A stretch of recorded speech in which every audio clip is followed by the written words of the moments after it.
Hi, everyone. Good morning and welcome to our Business Resource Committee workshop titled Take Control of Your Time. This is going to be an amazing presentation from what I can see, and that's because we have a power team, as I call them, presenting today.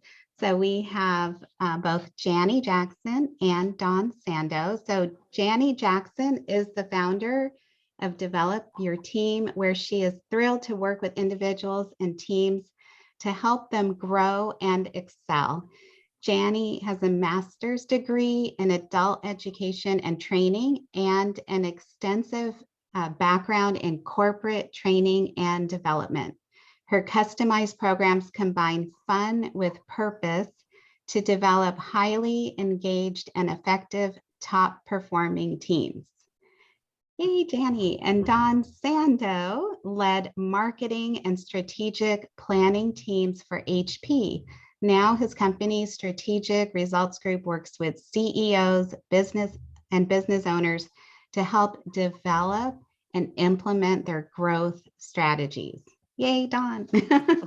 Thank you both for preparing this presentation for us today. I'm going to go ahead and hand it over to you. And I don't know how we want to handle the handouts for those that might be watching after, but I'm thinking that maybe we can put them somehow in the notes for the recording. Okay. Okay. Thank you. All right, I'm going to go ahead and share my screen here.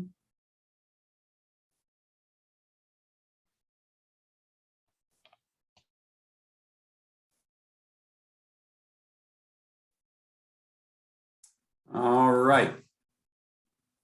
So Jani and I are going to do this presentation.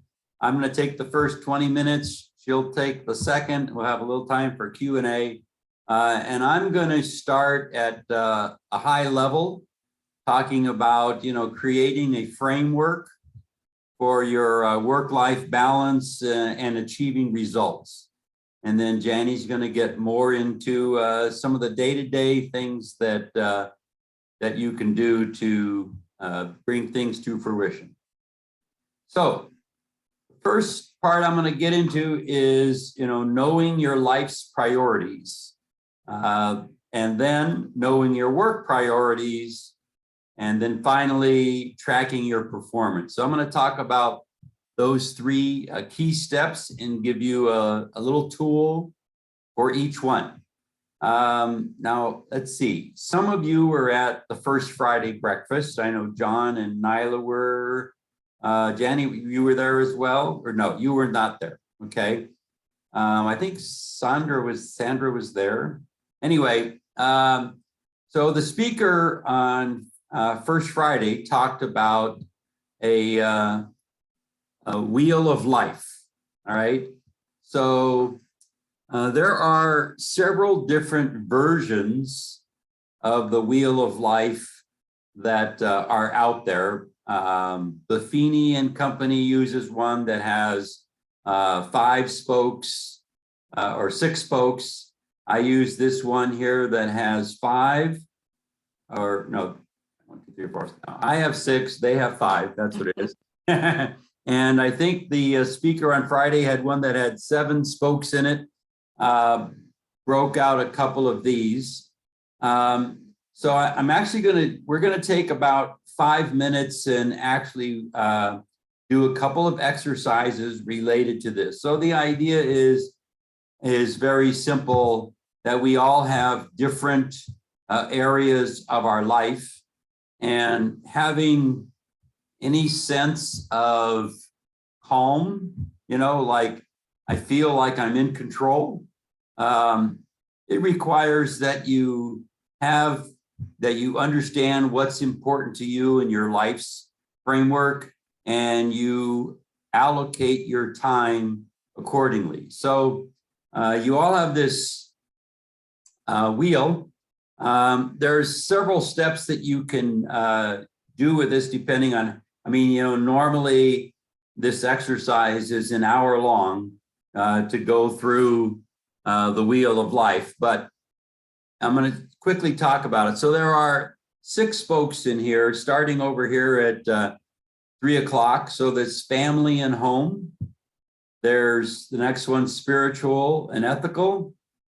The next one is social, cultural, financial and career, physical and health, and mental and educational. So the idea is to look at those 6 aspects of your life. And step 1 is there's a couple of ways you can do this. If you see there's little tick marks, so you can create on a scale of 1 to 10, where do you think you are? All right. So maybe with my finances in my career, I'm an 8, maybe family and home. Maybe I'm a 10, maybe I'm a 4, depending on what's going on. You know, in my spiritual and ethical life, where am I? Social and cultural, you know, am I, you know, do I get enough time to do the things socially that I like to do? What am I doing for my physical and health and mental and educational? What am I doing? You know, what do I want to be doing? So the important thing is, you know, is we all have our own priorities, right? And what's important to me may or may not be necessarily important to you. So step 1 is to really take these 6 items and put, well, what's most important to you? What's number 2, 3, 4, 5, 6? And how much time per week on average would you like to allocate to those things? So you might decide physical and health, you know, I want to walk on the beach 15 minutes a day. And that's perfect for me. And somebody else was going, oh, I want to go to the gym for 2 hours a day, 5 days a week, you know, and be really buff like Jani, you know, and, you know, so everybody, you know, will have their own, you know, what, and how important is that? You know, I mean, there are some gym rats that, you know, that must be number 1 priority in their life. Sometimes you look at them, I don't know what else you do, right? So let's take a couple of minutes and put those 6 items in priority order for you.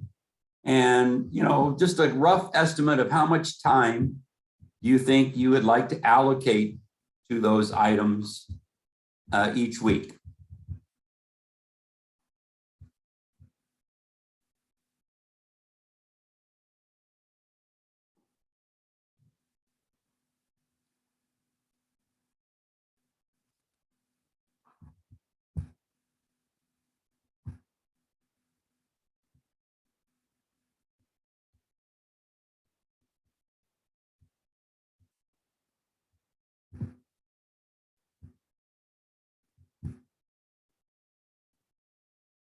So you should have this handout.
So the reason they call this a wheel is the idea is if you connect the dots, if you score yourself on a scale of 1 to 10 on each, right? And then you connect those dots.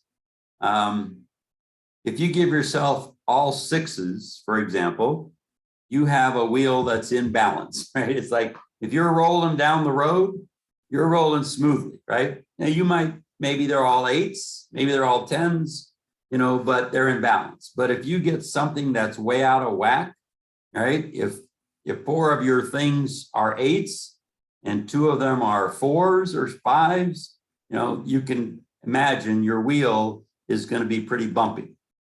And so to smooth out your life, you want to try to get things so that they're, you know, comparable. The next part of the handout is, you know, to pick those 6 areas and write down very specific things that you would like to achieve. So for family and home, you might do something like, I want to spend, you know, X hours a week with my children, right? Or my grandchildren.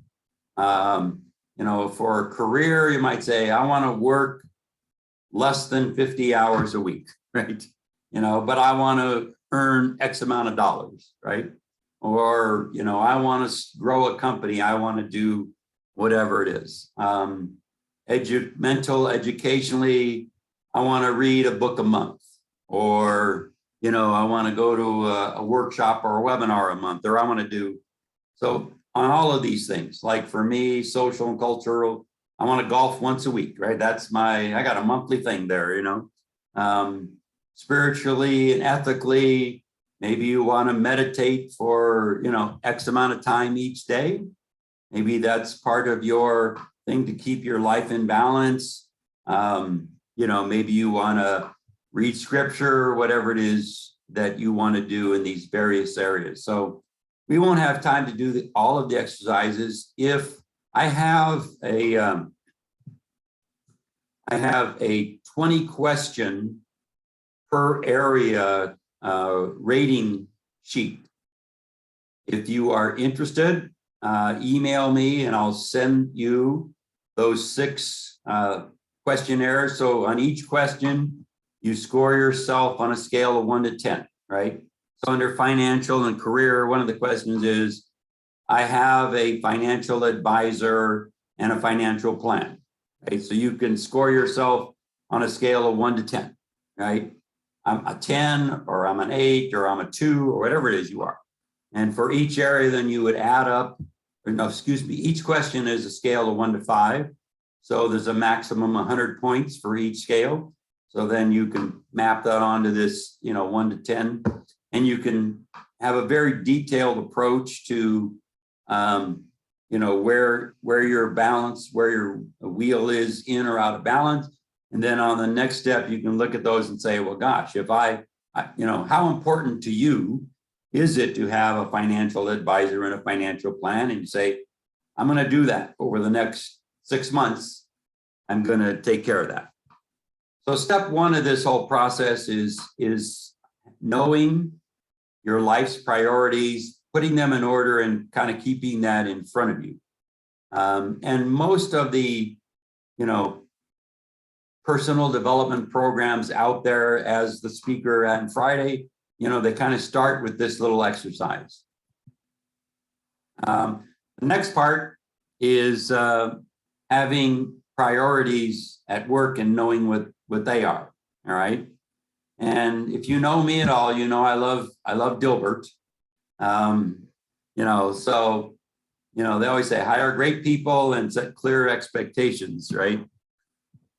So anyway, I was getting a kick out of Gilbert. So I have done a first Friday breakfast on this particular exercise, which is your work priorities. So similar to the first thing, you identify, so what are my top 6 at most priorities, responsibilities at work, and how do I know if I am successful at achieving them? What is my definition of success? So I'll just give you a little example.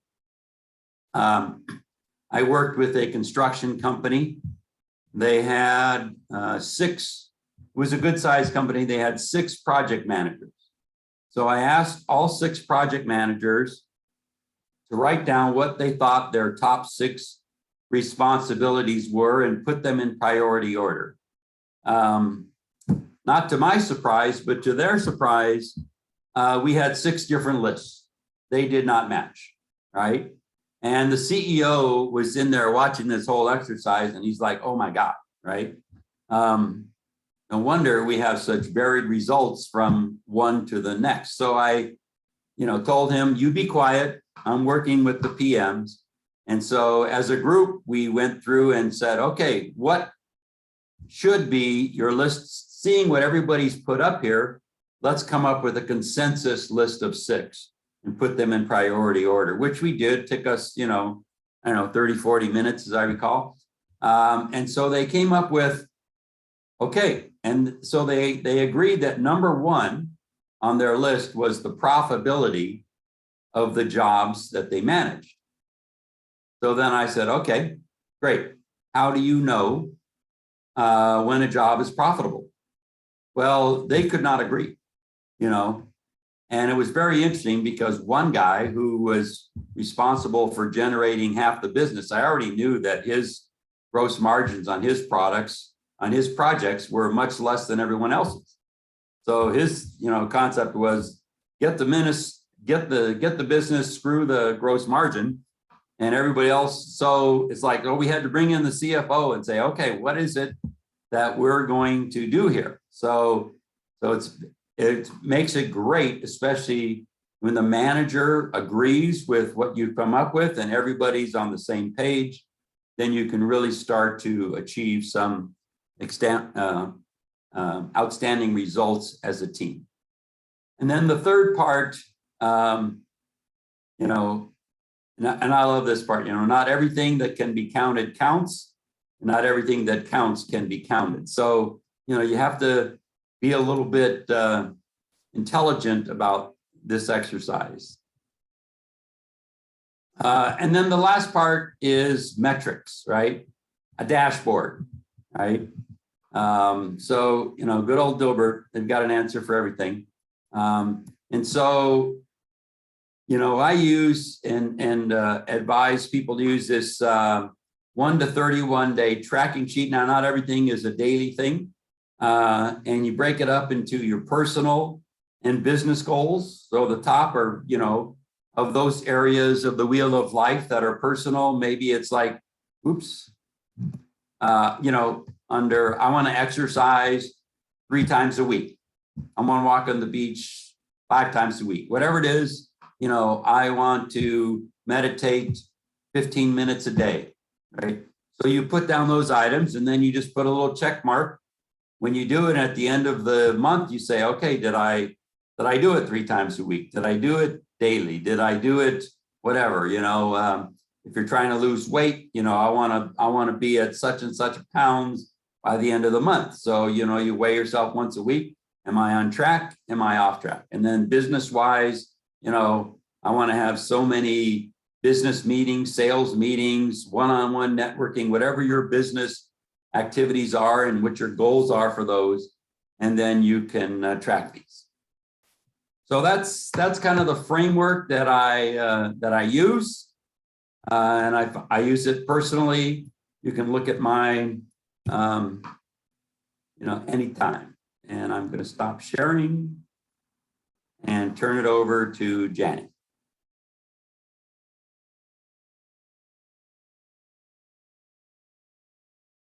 You're muted, Jani.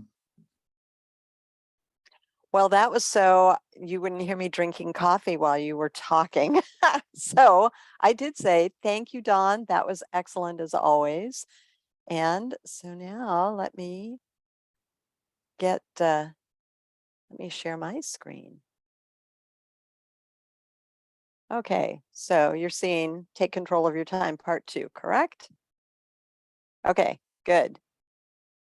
All right, I just gotta have one more thing ready for me. All righty, so I love what Dawn was talking about in terms of really thinking about things in terms of what's most important. And the things that I'm going to talk about, we're going to get into that same sort of thing. But what I have noticed about time management forever is that oftentimes we know what we should do, even if it's calendars or scheduling or, putting together a plan. We know what we should do, what we want to do, and then for some reason we still don't do it. And so that's what we're going to kind of talk about now is what gets in the way. Why don't we do that? And how can we overcome those types of things that get in the way? And most of this we're going to go through pretty quickly because we want to get done on time. So one thing that gets in the way is delegating. And you think about all the opportunities you have to have other people help you, either in a work situation or at home. How many of you can say, oh, I pick up my kids' toys, or I make their beds, or I do whatever. I know I should have them do it, but it's so much quicker when I do it. Same thing at work, right? And so when you're thinking about delegating, it's the sometimes it's the time you have to put in up front so that you get the payoff later. You definitely have to take that time to teach people how to do things. And it's, in your work situation, you have to find, how can you give people more responsibility and also make it so that you can track it so that you can trust that it's going to get done how you need it to. Distractions is another thing. And we are going to talk about that a little bit more in a minute. Energy. Sometimes I think of it not as time management, but energy management. We're going to talk about that more in a minute. And then prioritization, what we were just talking about. One of the things that I want you to think about with prioritization is, well, first of all, anybody ever have trouble saying no? Like, somebody says, will you? And you're like, yes. And that's great. We want people to say yes. We want to be involved. I want you to be involved in all of that. And then the other thing to remember, though, is that when you say yes, you're saying no to something else, because that yes, that time has to come from somewhere. And that can be okay, but that's where you have to keep in mind, what are my priorities? You go back to the wheel of life and being balanced. And if I say yes to this, is it going to detract from something that is actually more important to me? So just be thoughtful about it when you say yes. All right, multitasking and interruptions. I want us to take a minute, and this is going to be, I just want you to do this on your own. If you've got a pen and paper, I think you do, because you've been taking notes. Okay. And is everybody on mute? Yes, everybody's on mute. Good. Okay.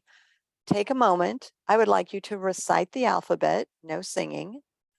And while you're reciting the alphabet, please write down your full mailing address. Go.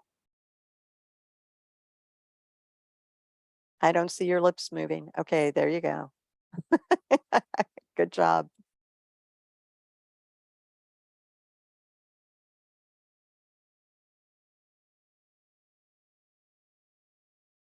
All right, if you would like to take yourselves off mute, I would love to hear from you. just from a couple of you, how that went. It was hard. What made it hard? Like what Yeah. happened? I was thinking, like two things, right? I mean, I was writing my email address, but also I was trying to say the alphabet. So Mhm. it's two things at the same time. Yeah. Thank you, Sandra. Anybody else? I had an interesting experience. Yeah. For me, it was actually easy, and I finished writing like my zip code right at the letter Z. Wow. So I don't know if that's, I don't know. I'll let you Interesting. diagnose. Mine was so, I found it a lot easier than I expected, although when I got halfway through the alphabet, I had to stop and go, wait a minute, where the hell am I? Because I had to look at my address and go, oh, wait, oh, then okay, pick back up. Yeah. Singing Well, it helped. I sang the alphabet. I don't know. Well, and that's interesting because I have noticed that when we sing, it's using a different part of the brain than when you recite it. And what I have noticed many times with that activity is that the things that you brought up, definitely it's hard because you're trying to think about both things. Sometimes people make mistakes and don't realize it. The alphabet, they don't say the alphabet correctly, or they don't write something down correctly. And the whole point is that we think we can multitask. We think that we can do two things at one time. And actually, the way our brains work is we're switching back and forth. So we're not actually doing both things simultaneously. And it takes time and it takes energy for your brain to switch. There's lots of research that's been done on that, and it takes longer to actually get things done when you're multitasking, depending on what the tasks are. I mean, you can walk and have a conversation because you're using different parts of the brain. So the other thing I want to bring up is interruptions, and that's other research that I've read, depending on the situation, but in one study, they found that interruptions could take up to a quarter of a typical worker's day. And in that particular study, 41% of the time, people do not get back to the original task, or at least not that same day, not, I notice it so often, maybe this happens to you, where I go to do something, I get interrupted, and later, sometimes hours later, I go, back in that same area of my house or something, and I'm like, oh yeah, I needed to do that thing. And if I hadn't gone back there or some trigger to remind me wasn't there, I never would have gotten back to it. So with interruptions, what I want you to think about, because often it's not in your control, but sometimes we interrupt ourselves, right? It's the notifications on your phone. It's social media. It's sometimes for me, it's like, oh, that task is so hard. I don't want to do it. Why don't I distract myself, interrupt myself with something else for a minute? So be aware of that.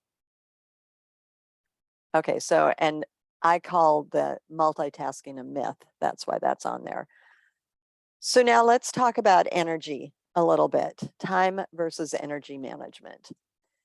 And the first thing that I want to talk about is this concept of larks and owls. And this has to do with circadian rhythms and how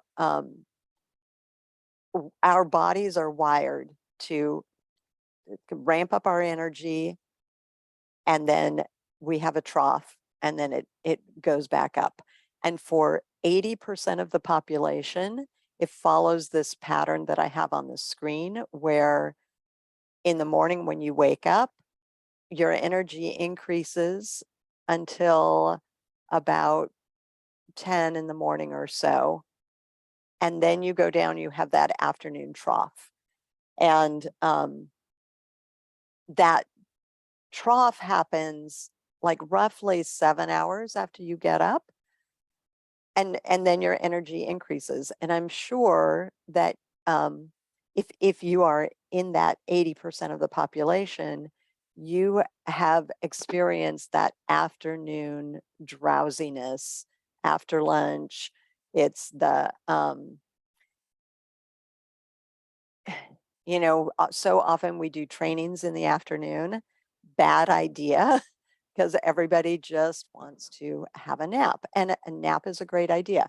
But so as you, so how do you apply this? So in your day-to-day life, in the morning, that's when you really want to take on tasks that that require like focus and concentration and you know, being vigilant about staying on task.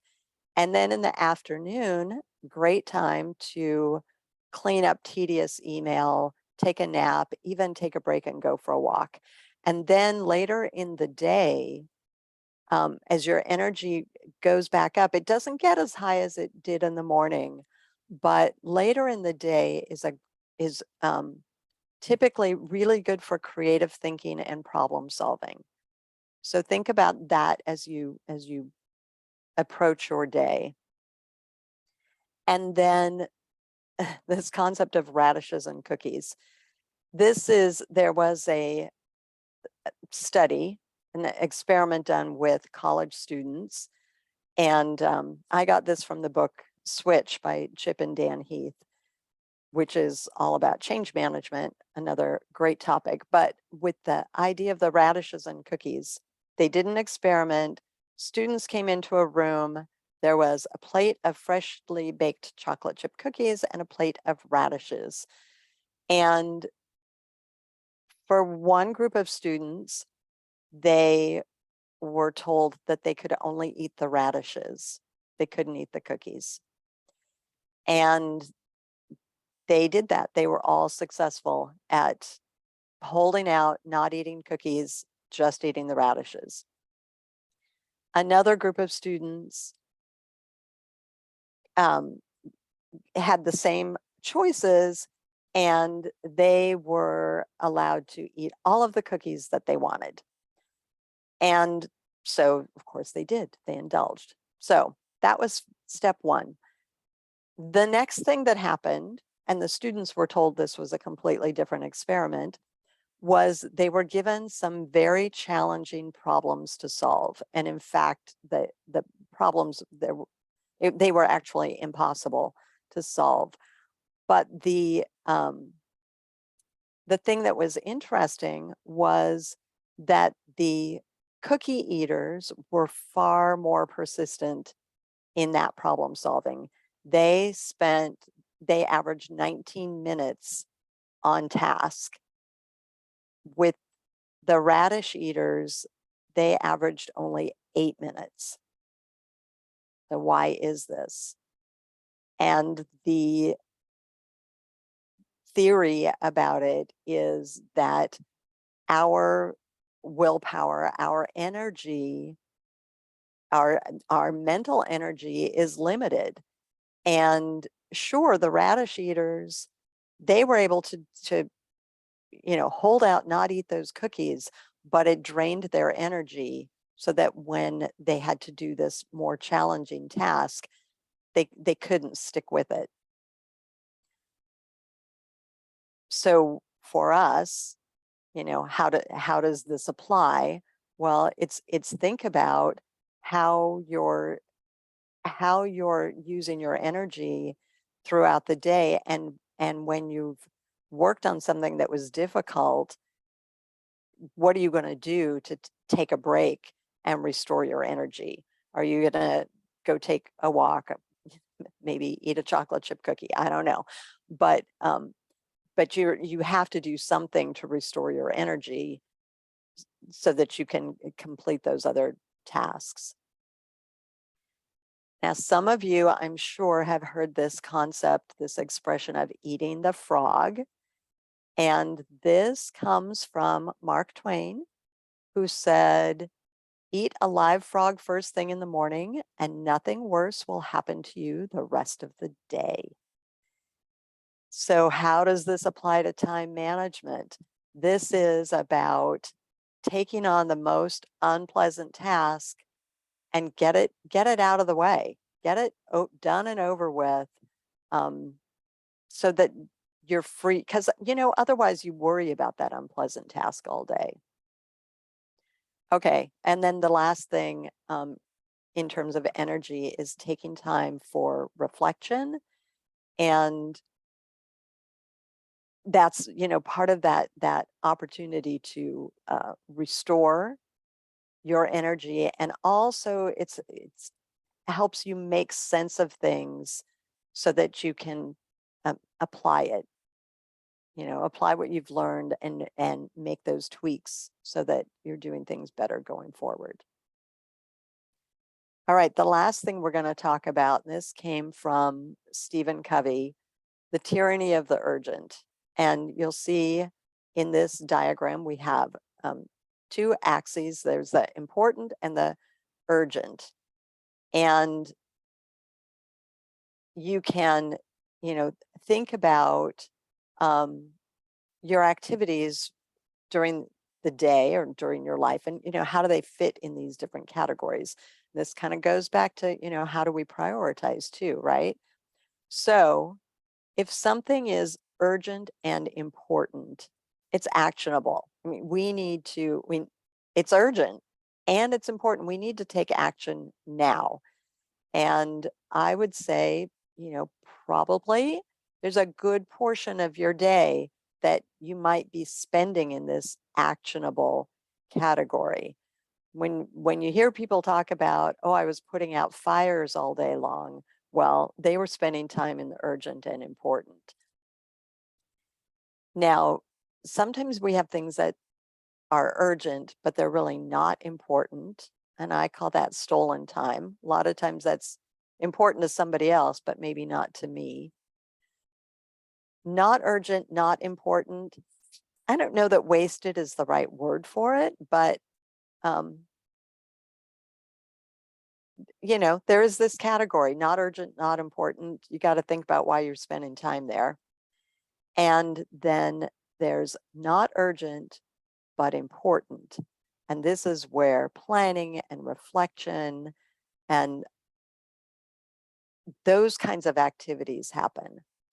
And I will say that the more time you can devote to the important but not urgent category, the less time you will spend in the urgent and important, because you will have fewer fires to put out. So we're about to wrap up our time and have Q&A, but I want to give you a really quick activity with this framework. All right. So on your piece of paper, I'm going to give you 4 things, and I just want you to make a note of which category you would put them in. So the first one is put gas in your car. Which category would you put that in? Put gas in your car. Okay, what about grocery shopping?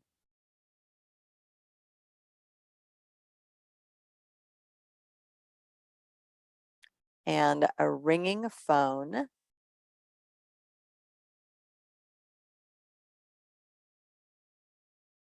Watching a sunset at the beach.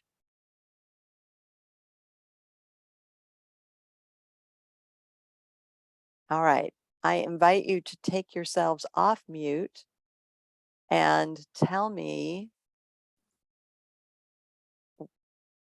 anybody feel free to share, what categories did you put those items in, or any of those items?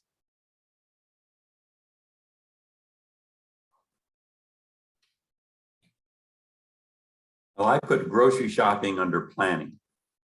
Okay. Assuming that I've already got some food in the house. Eh. Otherwise, it might be urgent if I got zero food. Exactly. Exactly. It kind of depends, right? It kind of depends. It kind of depends. Yep. Yeah, I did the same, and also the gas in the car. I mean, hopefully you you can route your way past a gas station on the way to somewhere else or something. Yeah, exactly. Yep. What about the watching the sunset on the beach? I left that one blank because I can't figure out where to put it. I need help. Yeah. Well, and that's, it kind of, that's, I think why I like to do this activity, because it's not that clear cut. I mean, Right. maybe that's important, but not urgent. Maybe it just depends, right? It goes back to what are your priorities. And Right. it also, some of the things demonstrate, like the gas in the car, the grocery shopping, walking the dog, for example. It's, if you do it when it's not urgent, then you won't find yourself in the situation where it is urgent. Yeah, I see this thing related to Maslow's hierarchy of needs. Mm-hmm. And the kind of the great thing that makes us human is our discrimination ability. So that, when that sun's going down, you've got just a little bit of time there, right? Everybody wants to see the green flash. So you say, you better start looking now, because in 2 minutes, it's gone for the day and you'll never get this day back. Yeah. Right. Yeah. Or if you smell smoke in the house, that goes to the very top, that's fight or flight stuff. So welcome to the human race. That's why we are human. Yeah. So that's everything that I wanted to share. We have a minute. If anybody has questions or other, comments, yes, we'd love to hear your thoughts. And I really like your comments about how our time gets hijacked every day by all this stimulus is constantly bombarding us, and how important it is to stay on track. Mm. Yeah, that's a big one. I appreciate that very much, Jani. Yeah. Thank you. And both of you, and Don, you laid it out beautifully. Both of you as a team got, in my opinion, both halves of this, and I got a lot out of this. Thank you. Oh, good. I'm going to share thank something. you. I'm sure John won't object, but when I was coaching John, he had a goal about not working on the weekends. And then when we have our coaching session, he'd go, "I totally failed this weekend. I worked 6 hours on Saturday and 4 on Sunday." And I'm like, "Okay, keep track of that. We got to whittle that down. We got to get down to, so we're, and I said, you don't have to start off with 0. Maybe eventually you want to get to 0, but maybe your intermediate goal is, 2 hours on Saturday and none on Sunday, or whatever it happens to be." So I remember him making great progress on that. A dent was progress. Yeah. Yeah. I'm going to comment too a little bit about this. I think what's really great about, first of all, great presentation. And for me, not quite. I mean, the exercises are great, but it's even enough to just like go through the exercises and be mindful of what you're doing and see what comes up.